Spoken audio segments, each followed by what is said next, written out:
From the C-suite to the street, welcome to another edition of Street Talk Live, featuring industry leaders and special guests, up-to-the-minute news and trending new developments, your questions answered live, and much, much more.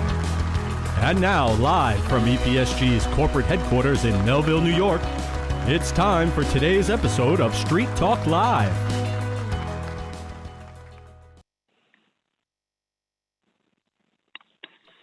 All right, guys, welcome to this week's Street Talk.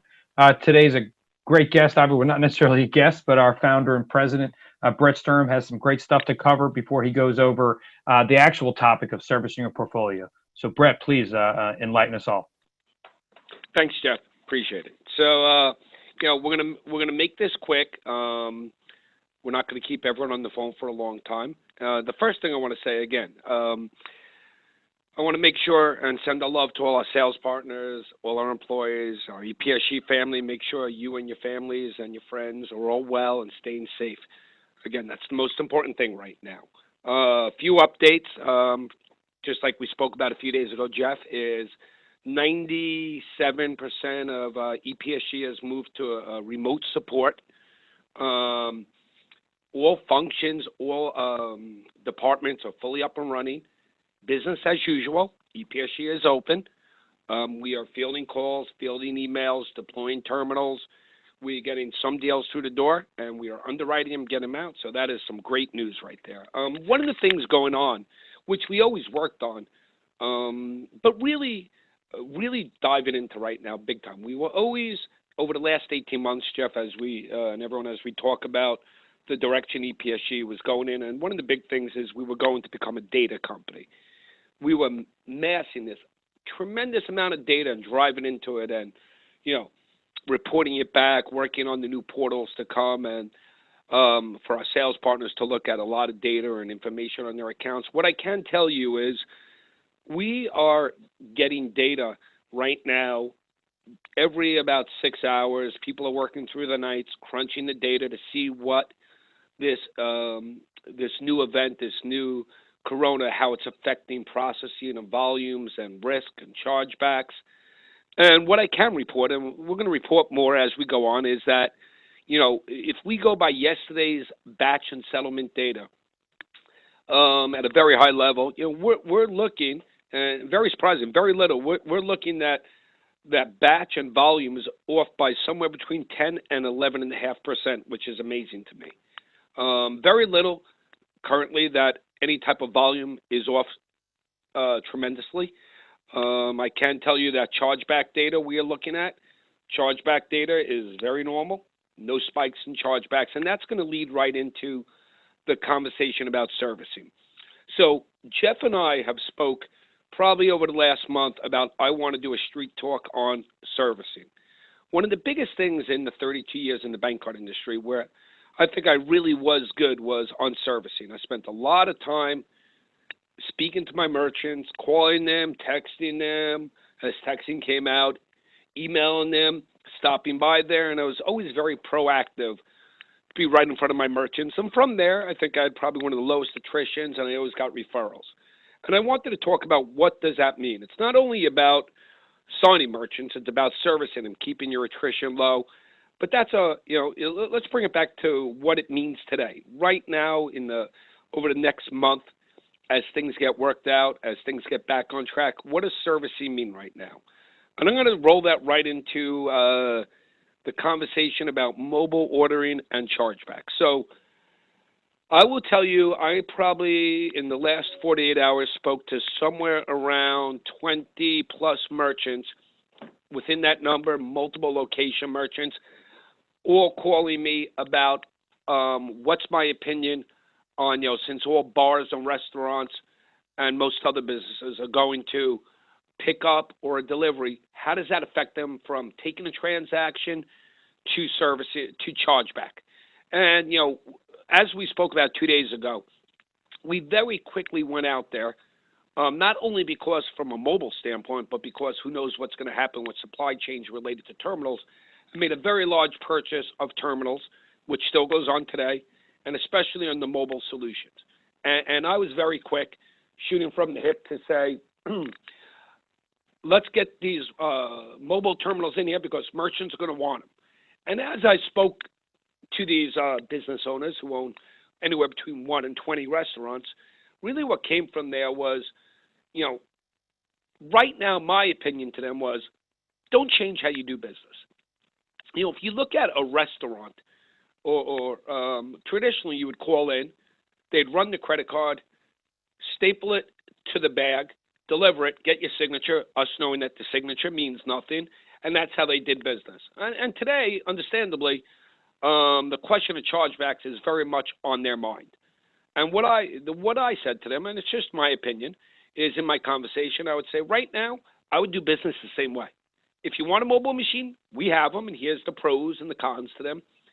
But right now, take it in order, and without incurring any expense, really, and you know, stapling it, running that credit card. You know, you don't even need to get signatures because, as we all know, that doesn't mean much at the end of the day. I would keep business going that way right now. Now, we are monitoring chargebacks to look and see if we see a spike. The merchants are looking to see if they get more chargebacks, but I don't expect chargebacks to happen. But we are monitoring. Who knows what will happen in 2 or 3 weeks. But right now, that would be my conversation. Now, to the point, I also said in that same conversation was if I would choose an average ticket. You are seeing more higher average tickets right now. You are seeing people buying, you know, $1,000 worth of food to pick up, $500 worth of food. I said, if you want to take a mobile unit to start it, what I would do is I would look at the size of the order. And based on that average ticket, which they can figure out themselves, that high average ticket, maybe I'd make that an EMV or a mobile transaction. But right now, I'd sit back, do business the way you're doing business. You know, even if you take some chargebacks, and no business owner likes to hear that, you know, the cost of the machines and the per item fees and the monthly add up very quickly.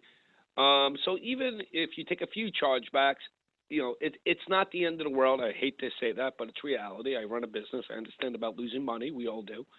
But you can adjust to that. But just to go very quickly and start adding machines, I don't think that's the advice. That is not the advice I gave. But where does that lead to servicing? Right now, a lot of us are sitting at home. Right now, I can tell you that merchants are going to look at the end of the month when they get debited for credit card fees. And the first thing that pops into their head is going to be, oh, these credit card people. I highly recommend that you spend this time speaking to your merchants.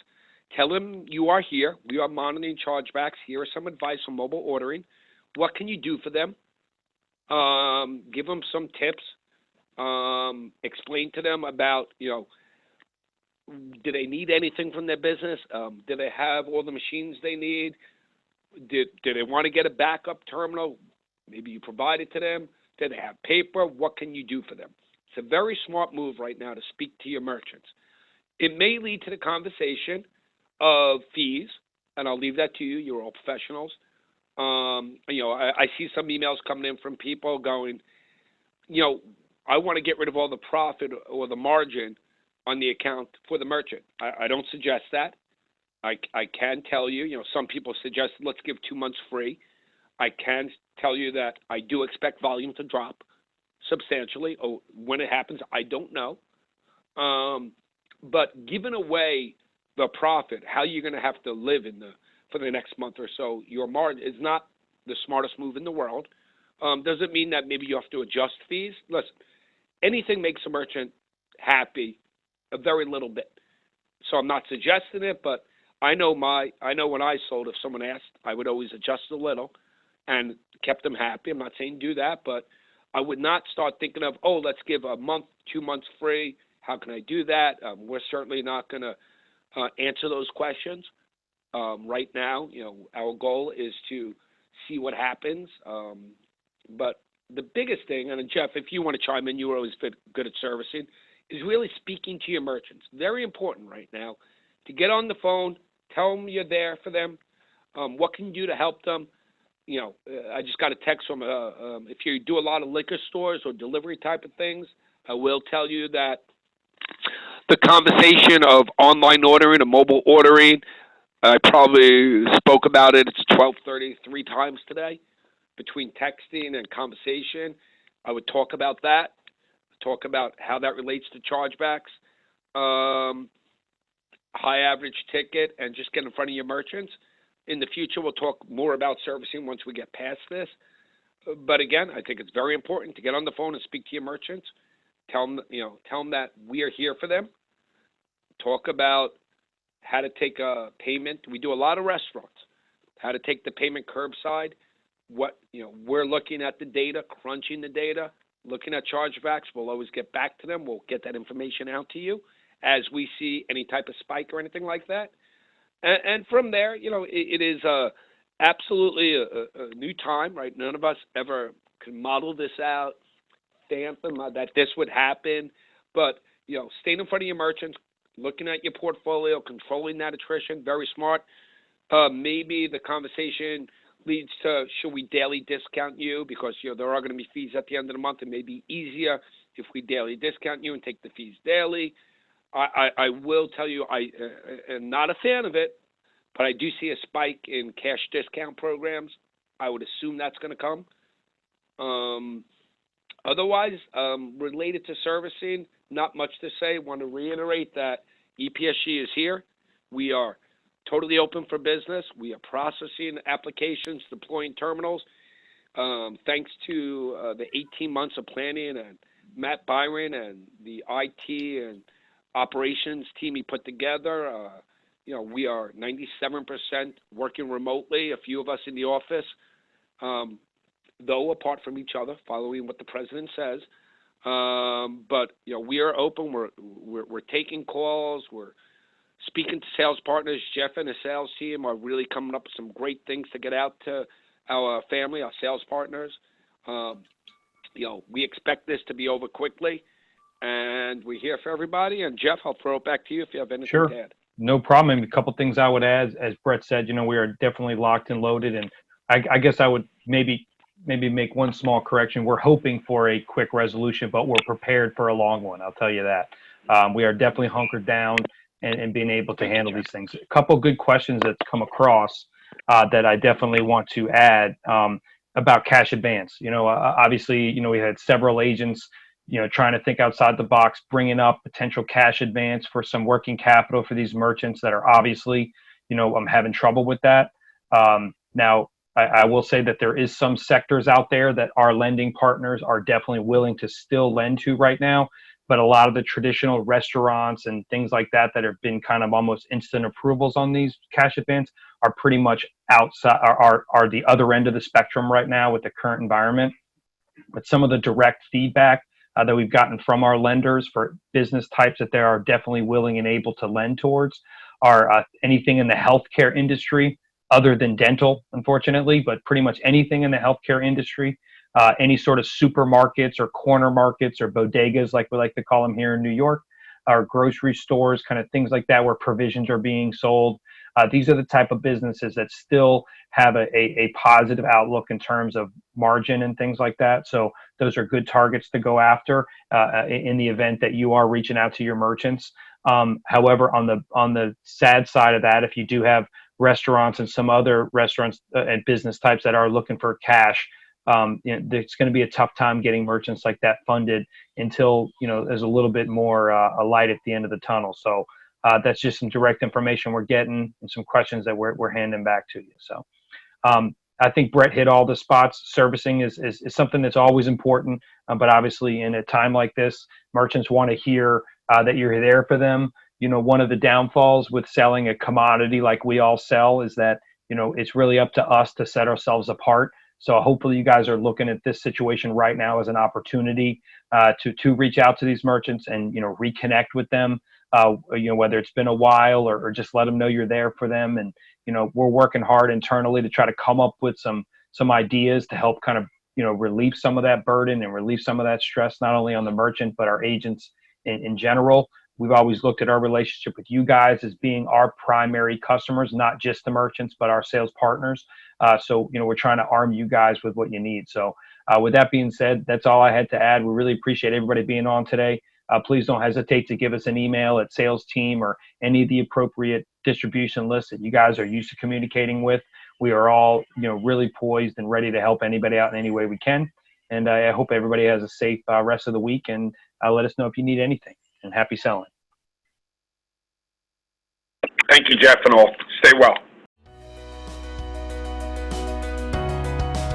For more information on any of the topics covered in this episode of Street Talk Live, please contact the EPSG sales team at 1-866-373-2249 or via email at salesteam@goepsg.com. We look forward to hearing from you.